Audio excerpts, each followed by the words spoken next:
Saya Kusnadi, Ketua DPRD Provinsi Jawa Timur untuk periode 2019-2024 ini. Ya, jadi 2019-2024 ini memang PD Perjuangan menang di tingkatan provinsi ini, dapat 27 kursi, maka kemudian PD Perjuangan menempati posisi ketua, dan dari PD Perjuangan saya yang ditugaskan untuk mewakili PD Perjuangan menjadi Ketua DPRD Provinsi Jawa Timur ini.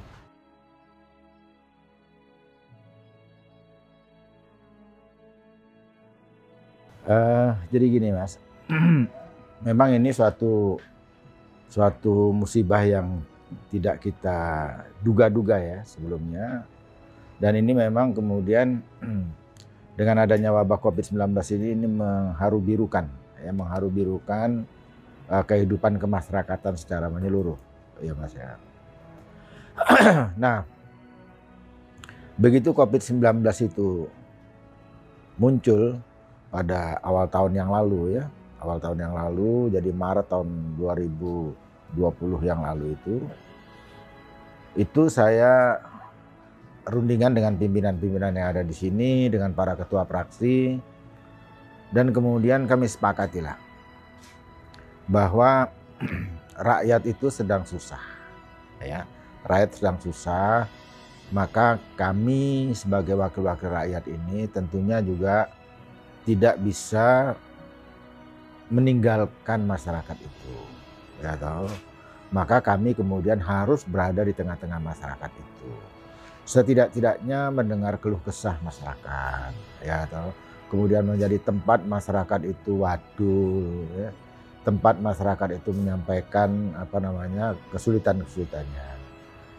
Nah, maka kemudian sejak itulah kami menentukan suatu kebijakan bahwa anggota dewan dan pimpinan dewan, kalau memang itu tidak sangat-sangat urgent sekali, itu tidak boleh kunjungan keluar dari Provinsi Jawa Timur, bahkan juga di Jawa Timur, ya toh.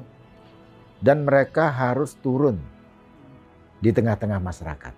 Jadi mendampingi masyarakat lah, ya, mendampingi masyarakat, menjadi mediator, menjadi fasilitator untuk kepentingan masyarakat itu, supaya jangan masyarakat kok jadi repot rasanya kalau kita terus kemudian sebagai wakil rakyat, yaitu terus kemudian masyarakatnya yang sedang susah, padahal kita itu dipilih oleh mereka, kemudian kita juga, mereka mau wadul, mau menyampaikan curhat atau apapun itu wakilnya nggak ada, itu rasanya kok ya nggak pas lah, ya nggak pas. Dan itu disepakati oleh teman-teman, makanya kemudian teman-teman itu juga tidak ada, ya bukan tidak ada ya, tapi sangat jarang sekali kunjungan, kecuali ya itu tadi, kunjungannya itu ke daerah pilihannya masing-masing, bersama-sama dengan masyarakat di situ, menyampaikan aspirasinya, dan itu kemudian apa yang ditemukan oleh teman-teman di daerah pilihannya masing-masing, aspirasinya disampaikan ke kita dan kita teruskan kepada eksekutif untuk segera ditindaklanjuti. Seperti itu.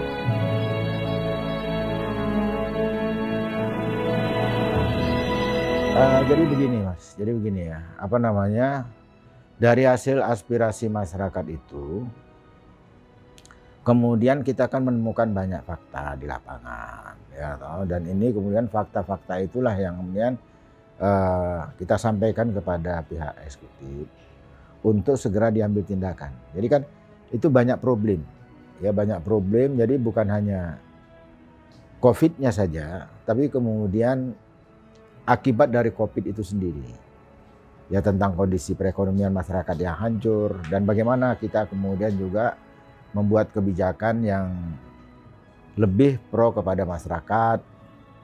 Nah, itu sendiri. Terus kemudian juga bahwa masyarakat ini juga misalnya dalam proses vaksinasi banyak yang juga yang masih dengan berbagai alasan, ya toh, mereka juga tidak mau divaksin. Nah, ini kita juga, peran kita bagaimana meningkatkan itu Dan kemudian juga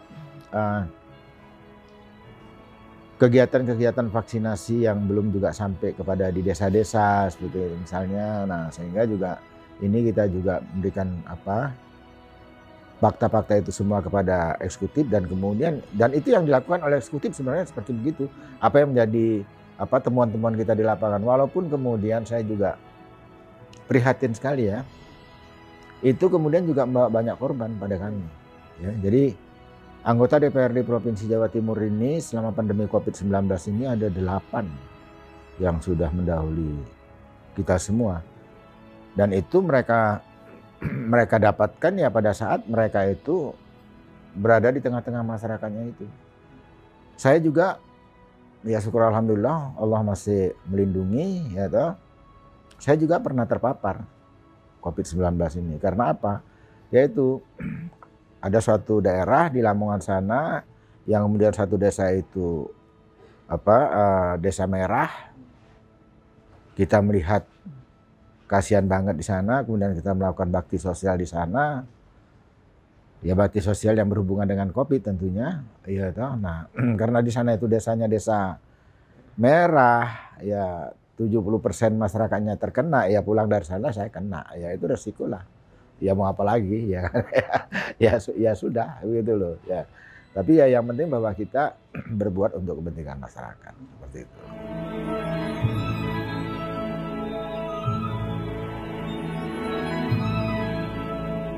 Jadi begini,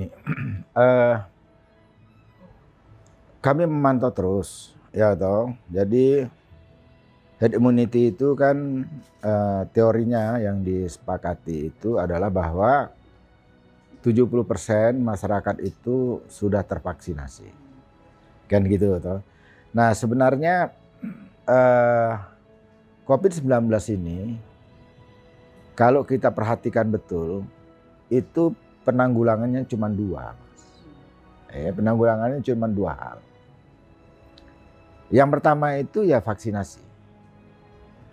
Maka kita mau divaksin. Cuman kan banyak juga masyarakat kita itu yang kemudian juga anti kalau divaksin. Kan gitu toh. Nah, ini bagaimana peran kita semua sebenarnya, termasuk peran kami anggota DPRD Provinsi Jawa Timur untuk memberikan penyadaran kepada masyarakat bahwa vaksinasi itu adalah satu hal yang biasa. Kita sejak bayi sebenarnya sudah divaksin. Ya, jadi bayi umur seminggu sudah vaksin sampai umur setahun, sampai 2 tahun. Kan begitu toh. Ada vaksin BCG, ada vaksin DPT, ada vaksin tetanus, ada vaksin cacar. Kan itu kan dilakukan oleh, bahkan juga ibu hamil pun sudah divaksin, vaksin tetanus. Bahkan juga sekarang ini dengan ketentuan Kementerian Agama yang baru bahwa calon mempelai pun juga harus vaksin tetanus. Nah, kalau tidak ada vaksin tetanus itu, maka mereka tidak boleh menikah dulu. Itu menjadi syarat kan gitu. Dan tidak ada yang menolak. Yang menolak kan juga yang nggak ada terapi kan, nggak terapi. Nah ini begitu juga. Jadi vaksin COVID-19 ini satu hal yang biasa. Tapi juga kita harus menyadari bahwa vaksinasi ini tidak 100% memberikan kekebalan pada kita. Ya, tidak 100%. Saya sudah 2 kali divaksin, Mas. Jadi pertama kali vaksinasi itu diluncurkan oleh pemerintah, dalam hal ini oleh pemerintah pusat, oleh Pak Presiden pada waktu itu yang beri contoh, beliau divaksin dulu. Sehari kemudian kami di Provinsi Jawa Timur, Forkopimda ini juga divaksin. Dan saya sudah 2 kali divaksin. Tapi bulan Juni, akhir bulan Juni kemarin saya terpapar juga. Ya toh.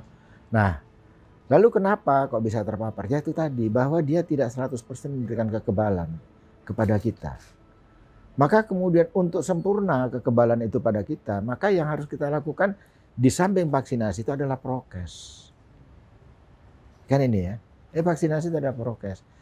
Nah, dari yang kami temukan di lapangan sekarang ini, bahwa klaster itu sudah klaster keluarga.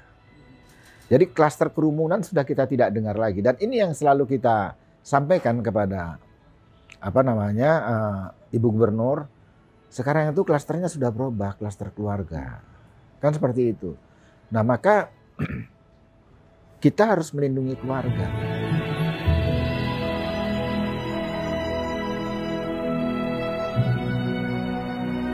Prinsip kami sederhana saja sekarang begini.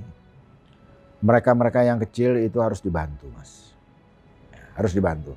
Tapi kita juga tidak bisa seperti sinterklas begitu, tidak bisa. Ya, toh. Maka kemudian sekarang juga sedang dilakukan sebenarnya begitu bantuan-bantuan sosial ya. Yaitu pemerintah pusat juga melakukan hal yang sama. Kita juga melakukan itu. Tapi memang basis kita tidak pada keluarga, karena pemerintah pusat itu basisnya pada keluarga sudah. Ada program PKH, kemudian ada program BPNT, ya terus kemudian KIP macam-macam lah, ya itu udah basisnya kan keluarga. Nah basisnya kita sekarang ini usaha, Mas. Jadi UMKM. Jadi kepada UMKM inilah kemudian yang kita bantu permodalan mereka. Ya memang ya tidak banyak, ya satu UMKM itu ya nggak bisa banyak lah. Bukan sak Jawa Timur itu ya nek dibantu KP ya ini ya jebol kan kayak ini. Nah, mereka-mereka yang memang betul-betul berharap sekali ya, kemudian mereka memang tidak mampu sekali, ya kita bantu permodalan ya 1 juta sampai 2 juta. Dan kita dorong juga kabupaten kota juga melakukan hal yang sama. Yang saya dapat saya pantau juga. Dan ini dorongan-dorongan kita juga dengan koordinasi Bu Gubernur, para kepala daerah itu ada juga bantuan yang per UMKM itu ya, atau PKL itu ada yang bantuannya 2.400.000 seperti itu. Nah, dan ini sebenarnya sudah berjalan di Jawa Timur ini sudah mulai berjalan itu semua, Mas, gitu loh. Jadi untuk bantuan-bantuan UMKM ini, karena ya kita sendiri pun pemerintah provinsi kalau untuk melakukan sendirian itu tidak mampu kita.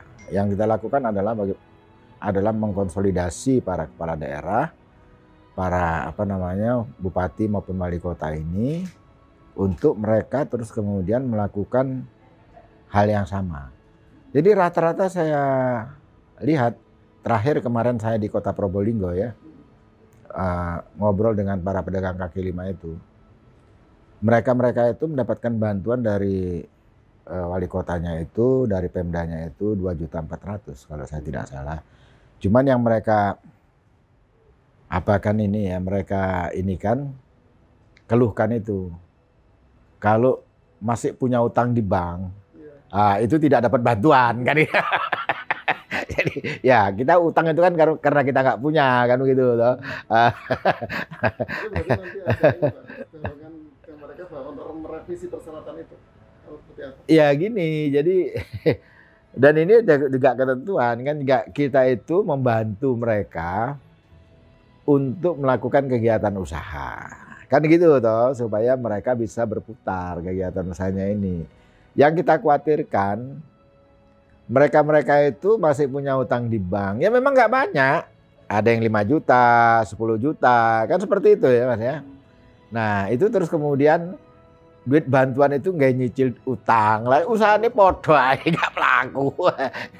jadi saya bilang nanti bantuannya akan kita berikan nek utangnya wis lunas. Ya lunas ono sik utangmu, engko apa bantuannya diberikan. Jadi ya, ada yang bukan kita ini kan utang Pak? Utang karena kita tidak punya uang kan itu. Ya apa enggak ya. Yalah sudahlah, lunasi dulu utangnya, nanti begitu utangmu lunas ya bantuannya diberikan.